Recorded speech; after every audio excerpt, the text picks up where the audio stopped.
بدي طفي، بدي اشبك عليه مي، بدي اعبي كيلة المي ولا بدي اعبي اجيب بطانية احطها عليه، ما بعرف، انفض له هيك بايدي ما بقى احسن.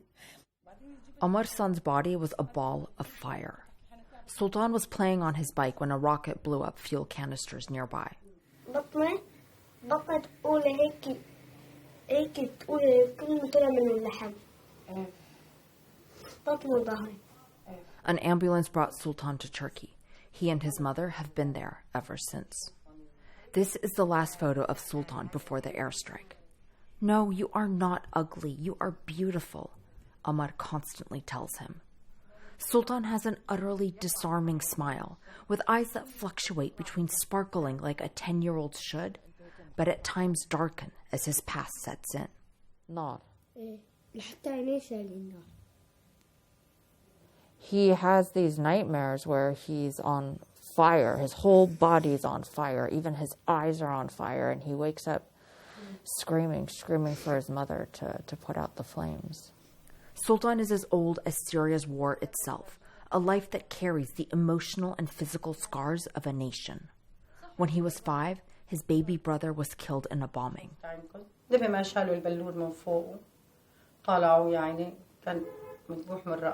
When Sultan was 6, his father died in a strike on the market. أنا والله العظيم أطفال قدام عيني عم بتموت ما قدرت أنقذ ولا واحد أنا ابني ما قدرت. This is where Sultan was born into unimaginable violence, where he lost so much. A gray, dusty town of smothered childhood laughter, stolen by war. Rinad's family did not know that mines were daisy-chained along the wall of their home. Her grandfather shows us where the first one went off. She was swinging off the door with her siblings, and then all of a sudden there was just an explosion from a mine right there. She lost her left leg under the knee. She has a prosthetic now. She says her father disappeared a decade ago at the start of Syria's war. وقت الأغدو طمشوا وزتوني بالأرض في جماعات عببكي هذا سمعوني. It's the longest sentence she speaks. Mostly she gives one-word answers or falls silent. Her grandfather says he feels like she's just gone blank. She doesn't dream of a life without war because she can't even imagine it.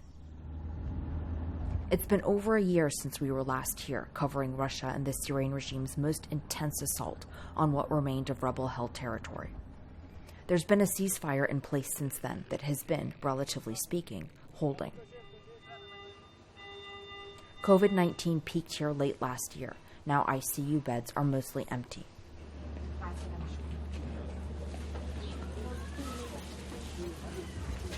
It's all sandbagged underneath here just in case there's more bombing that resumes. This is a pediatric hospital, one of the few that remains intact. Saeed is 2.5 months old and severely underweight. They've seen a 3-fold increase in malnutrition cases in this clinic alone for a number of reasons. Years of bombings and displacement leading to greater poverty, and then further fueled by COVID-19 border closures and humanitarian aid slowing down. We pass ramshackle camps. With each bombardment, more of them blotted the countryside. A decade, for so many, a lifetime of compounded trauma. The past permeates everything. For most, there's not a month, a week that goes by that isn't the anniversary of the death of someone they loved. Perhaps all that is left to save are the shreds of innocence of a scarred generation. Arwa Damon, CNN, Idlib, Syria.